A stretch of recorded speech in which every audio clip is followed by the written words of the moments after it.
Ito ang GMA Integrated News, ang News Authority ng Filipino.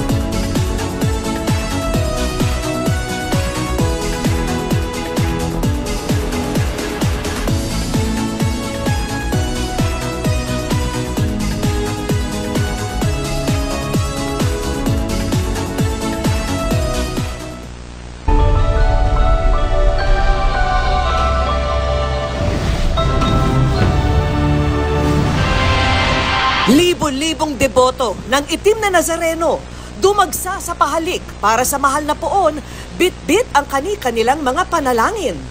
Ilang buntis, senior at PWD, matyagang pumila. Maawa po kayo sa mundo. Hindi ko po kayo mahabang buhay. Mga deboto na kasama sa inyo. Ngayon, inahimas-himas ko sa mga santo, yun, lumiwanag ulit yung mata ko. Bidder para sa bagong automated election system sa 2025 national and local elections, bakit nag-iisa pa rin? Ang inireklamong mga kawad ng kuryente sa Bulacan na salasalabat na, nakalubog pa sa tubig, inaksyonan ng Kapuso Action Man. At ang pinakamalalaking pangalan sa Hollywood na kinilala sa 81st Golden Globe Awards at ang pinusuang look sa red carpet. This is Philippine Coast Guard Center.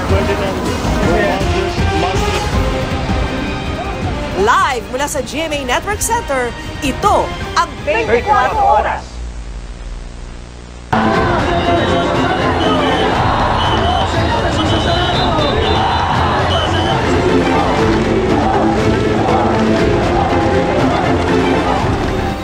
Magandang gabi po, Luzon, Visayas at Mindanao.